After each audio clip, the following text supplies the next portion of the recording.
Ito po mga kababayan, si Dante Maravillas. Kinastigo ni ni Yossi Castro si Pulong. Kung ano-ano kasing pinagdadaldal mga kababayan ni Pulong tungkol sa ating armed forces. Sabi ni Yossi Castro, do not undermine niya the armed forces modernization. Binanatan kasi mga kababayan ni Pulong. Si General Browner, kini-question kung kanino daw naglilingkod. Yan yung banat ni Pulong, oh. Representative Paulo Duterte slams Armed Forces Chief over U.S. missile remarks. Who are you really serving? Question ni Pulong, si Armed Forces Chief General Browner, hinggil sa katapatan ng kanyang paninilbihan matapos ang pahayag ng General na tungkol sa kakayahan ng U.S. missile system sa bansa. Gate ni Duterte, hindi dapat maging collateral damage sa mga Pilipino sa gitna ng tensyon sa pagitan ng Amerika at China. Kaya nga tayo naglalagay ng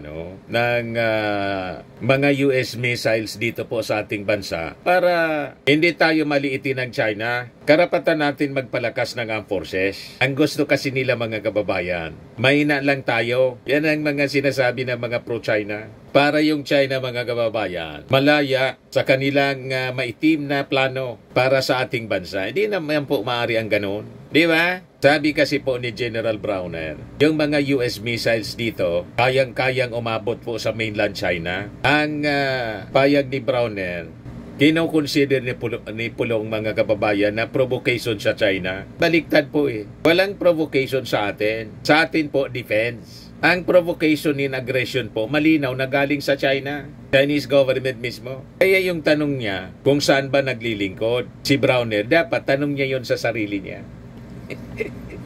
kung kanino siya naglilingkod, si Pulong. Bakit ang narrative ng China, ang kanya pong sinasabi, di ba? Kaya tama itong reaksyon mga kababayan ni Yossi Castro, pakinggan natin. Sino palpal mga kababayan ni Yossi Castro? Yan press briefing in Kuala Lumpur, Malaysia kanina. Sino palpal si Pulong? Pakinggan natin po. Well, unang-una, noong pa sinabi ng Pangulo, what can we expect from the Dutertes? They are pro-China. Ginagit niya na po yan. At ano pa rin po ba ang masasabi natin sa mga statement ng congressman? Lalo-lalo at sinabi rin ni Commodore Tariela na itong mga naratibo na to ay pro-China.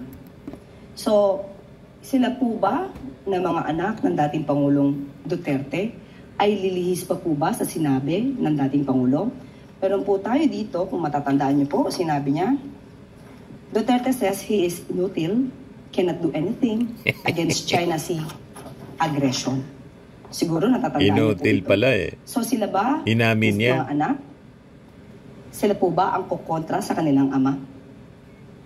So unang-una po, huwag niya pong i-undermine yung balak ng Pangulo na palakasin ang puwersa ng armed forces at matuloy ang AFP modernization. Lahat ng ito ay hindi pang sarili, hindi para sa anumang bansa, kundi para sa sarili nating bansa.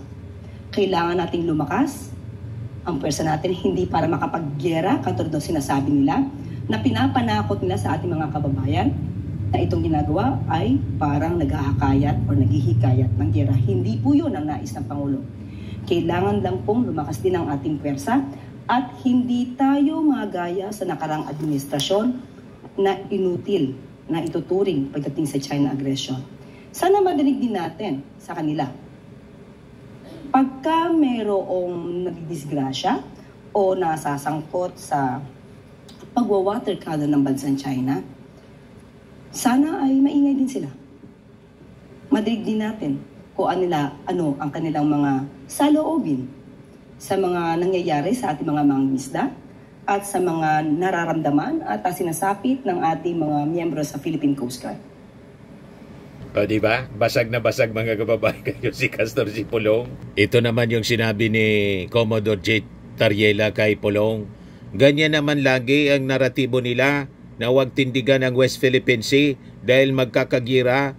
This kind of narrative is just to sway the Filipino public to give up our rights. Yan ang nakakalungkot. Kaya kung buhay pa mga kababayan, yung ating mga bayani, malamang yung mga Duterte, nilusob na. Baka nilusob na ni Bonifacio at saka ni Aguinaldo.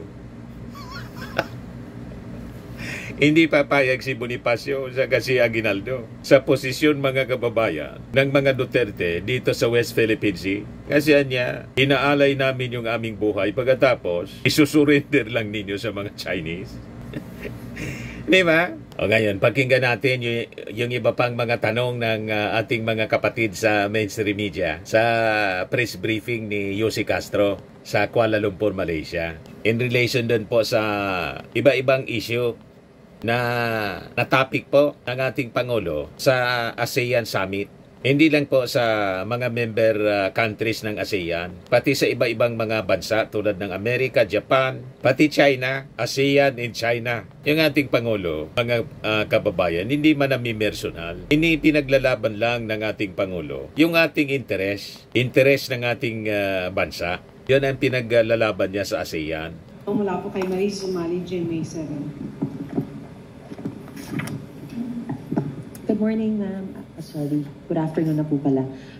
Ma'am, in the signing of the ASEAN-China Free Trade Area Upgrade tomorrow and the ATIGA amendment yesterday, what tangible benefits can ordinary Filipinos expect, especially in terms of jobs, exports, and lower prices po? Katulad na nabanggit natin kahapon, eksata na rin po si Secretary Tez Lazaro at pati si Secretary Frederick Go na malaki po ang magiging advantage din ng Pilipinas. Hindi lang ang Pilipinas ang mga nasasakop or na kasama po dito sa programang ito para sa pangmatagalang advantage sa ekonomiya, sa pagkakaroon ng magandang trabaho para sa ating mga kababayan. Dahil ito po ay nagsisulong ng magandang investment para sa ating bansa.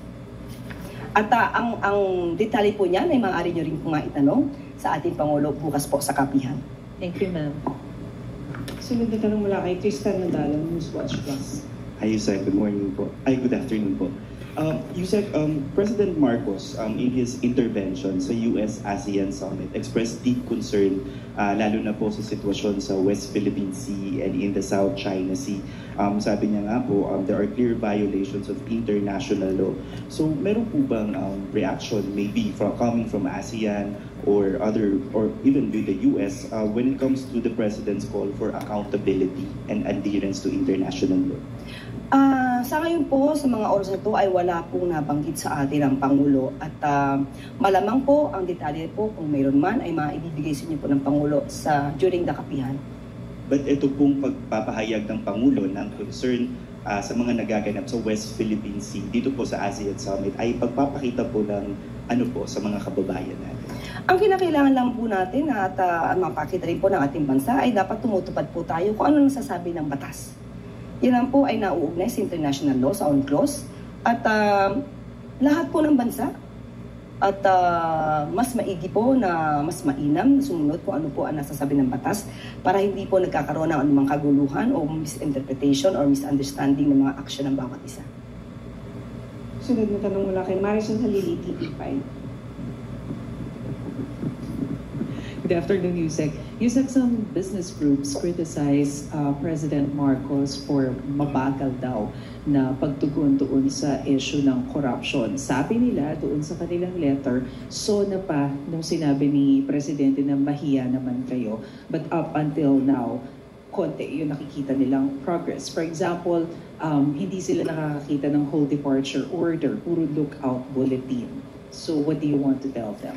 Ito po, mas maganda po talaga na ma-explain natin kasi po kapag ka po iba ang nadidinig nila, ibang mga naratibo, maaari talaga sila magkaroon ng hindi tamang pag-unawa sa nangyayari sa kasalukuyan. Kung nagkaroon po ng SONA, that's July, August, September, October, tandaan na po natin, marami na po ang nangyari. Nandiyan na po yung mga freezing of assets na in-order ng AMLAC. Nandiyan na rin po ang mga pagsasampa ng kaso. At nandiyan na rin po ang sinasabi nating immigration lookout bulletin orders na binigay. Bakit wala pang wala pang whole departure order. Unang-una po, ang whole departure order, ang mag-i-issue po niyan ay korte. So dapat malaman po nila na lahat po ng ginagawa ngayon ng administrasyon at ng mga law enforcement agencies ay naaayon sa batas. Hindi po natin basta-basta maaaring tawagin o sabihin na isang tao ay hindi ka pwedeng magbiyahe. Yan po naman ay lalabag sa batas. Dahil lahat naman din po tayo ay may freedom of movement. Yan po ay isang constitutional right.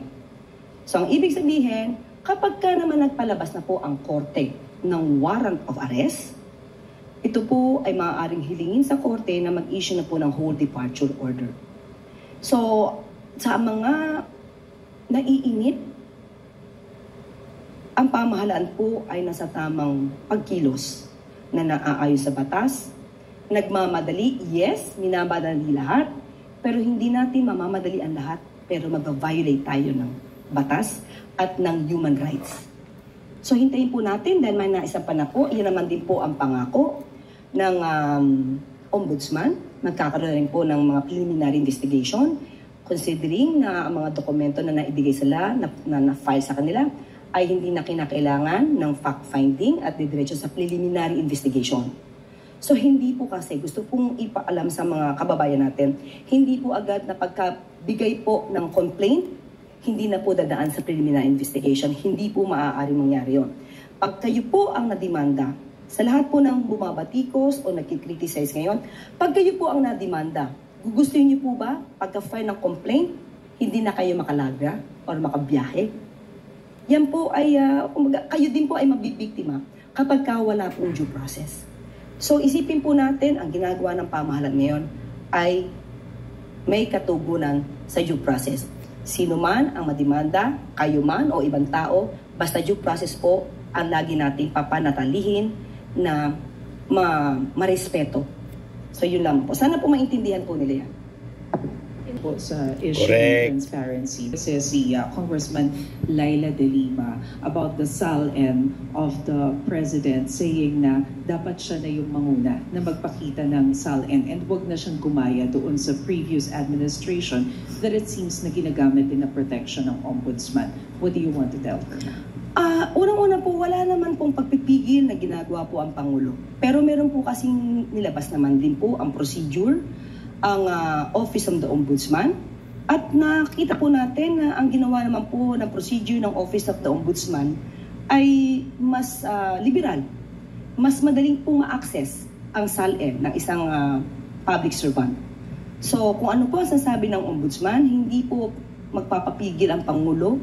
At kung ano po sinasabi ng Ombudsman, total nandun naman po yung record ng SALN ng ating Pangulo. So kung ano lang po sasabihin ng Ombudsman, still, sabi po natin, mas madaling kumuha po ng records mula sa Ombudsman unlike during the past administration. Sunod na tanong mula kay Dexter Cabasa, Philippine Daily Caller. Good afternoon po, Yusek. Balik lang po ako dun sa question ni about dun sa statement ng busy groups. I think ang sinasabi po nila ay what are the concrete actions that the President can do? Kasi nga po, given some of their demands ay nabanggit na rin po ng religious groups and civil society organizations months ago pa, last month po, lalo na yung tungkol po sa ICI in granting the subpoena and contempt powers. Parang sinasabi po nila, they want the President to certify the bills granting more powers sa ICI as urgent. Kasi yung, the President can do it naman and he can also call for a special session since naka-adjourn po yung Congress. Ano po yung mga concrete steps na gagawin po tayo ng Pangulo? So yun lang po ba yung gusto nila? Na ma-certify as urgent yung bill? Yun po yung sinasabi ba natin na concrete step na gusto nilang mangyari? Among other... Ang dami nung among others. So doon lang tayo sa isang issue muna. Unang-una po, ang NBI po ay isang investigative body. Pero wala silang contempt powers. Pero bakit sila nakakapag-imbestiga at nakakapag-file ng kaso, nakakapag-endorse sa prosecutor's office para magtuloy-tuloy ang pagsasampa nito sa korte?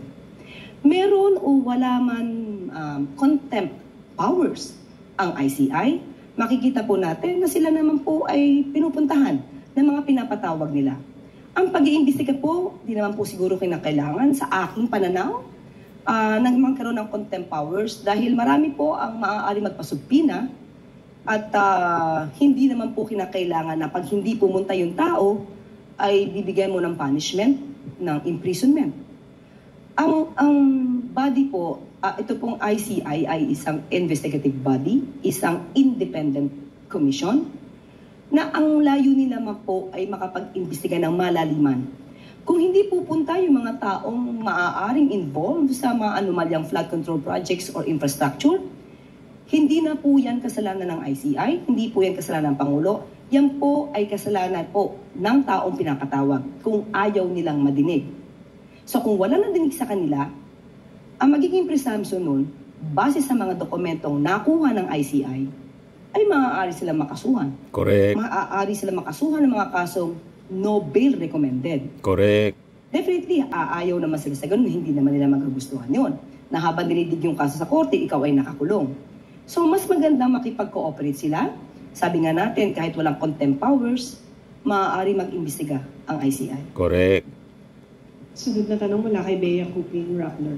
Good afternoon, ma'am. The White House signed trade deals with Malaysia and Cambodia, may trade agreements with Vietnam and Thailand. May we know what's the status of negotiations between the U.S. and the Philippines? May roadblocks po ba in the negotiations, if any? And do we have a deadline set for these negotiations? Well, I was able to talk to Secretary Frederick Go just this morning. At sinabi po niya na meron pa po at patuloy po ang pakikipag-negosasyon at may mga issues po kasi na maaari natin sabihin ko komprehensibo na patungkol po sa mga trade rules and regulations at pati na po yung mga non-tariff measures like yung services and investments. At nandun po kasi yung mga issues patungkol po sa gusto na protektahan ng bansa natin yung mga agricultural products.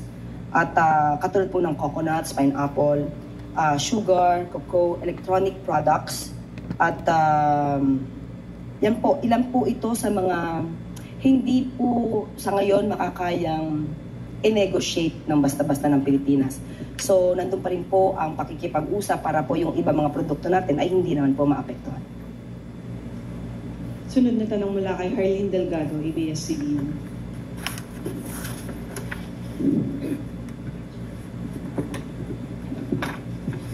Hi, Yusek. Good afternoon. Yusek, may we get a confirmation if the President has already accepted the resignation of Jaime Santiago and the appointment of NBI Assistant Director Lito Magno as the new OIC Director? It's confirmed. Confirm po. Can you Okay, specify? confirm po na inaccept na po ang resignation ni dating NBI Director Jimmy Santiago at ang OIC po ngayon ay tinalaga ay si Sir Lito Magno. Yusek, may we know if there's any marching order from the President as Magno takes the helm of NBI? Hindi pa po namin napag-uusapan to at kinonfirm ko lamang po, na-confirm lamang po sa atin na na-accept po ang resignation ni dating NBI Director Jimmy Santiago. Sunod na tanong mula kay Helen Flores, Philippine Star. Good afternoon, Yusek.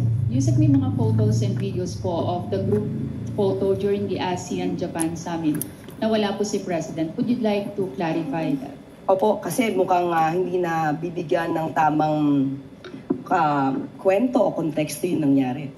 Doon po at naipaliwanag din po sa atin, sinabi din po ni Sec. Dave Gomez na nangyari po yan, yung kanilang photo ops, ay nasa extended bilateral meeting pa po ang Pangulo with the UN. So, pero naka-attend po ang Pangulo sa nasabing okasyon sa nakasama po ang bansang Japan. So, liwanagin lang po natin, wala po ang Pangulo sa photo ops, pero umattend po siya sa summit. Nagkataon lang po nung sila ay nagkaroon ng photo ops, ang Pangulo ay nasa extended bilateral meeting pa with UN. Sunod na tanong mula kay Joanna Baliran, GG Press. Hi ma'am, good afternoon. I'm Joanna Balyaran from GG Press, Japanese news agency. My question is about the AXA, the Acquisition and Cross-Servicing Agreement that was agreed upon by Philippines and Japan in principle yesterday. Is there a timeline for this? When do we expect this to be signed by both countries? Sa ngayon po, wala pa po tayong masyadong detalye. Hindi pa po sa amin na ibibigay. At most probably, kapag po natapos itong press briefing natin at tanungin po namin pinakadetalye, ibibigay ko po sa inyo agad-agad. Okay. Just a different question, ma'am, on the South China Sea naman. How did the President care on the South China Sea during the ASEAN Summit? Did he raise it in the plenary during the retreat?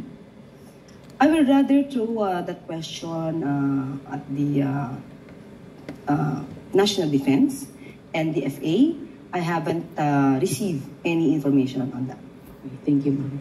During the plenary session yesterday within the ASEAN, yung plenary session po, what were the items raised again? And going back to the South China Sea, ano po naman ang impression ng Pilipinas tungkol dun sa mga sinabi ng ibang bansa? Did other countries also mention the South China Sea and the issues that we are facing vis-a-vis China? Patungkol po sa South China Sea, at sinabi ko po, mas maganda po na si Secretary Tess Lazaro ang matanong po natin dyan at hingin ko po ang detalye dahil hindi po ako authorized ngayon magsalita at patungkol dyan at wala pa po tayong pinakadetalye. Well, anyway, yung tungkol sa plenary, ito na may napag-usapan na rin po natin kahapon. Siyempre po, ito yung patungkol sa mga shared goals and values ng mga ASEAN member states. So, yun pa rin po, ganun pa rin po at ninanais pa rin po ng Pangulo na magkaisa ang bawat bansa na miyembro nito para sa magandang takbo ng ekonomiya, trade and investments, and of course, security.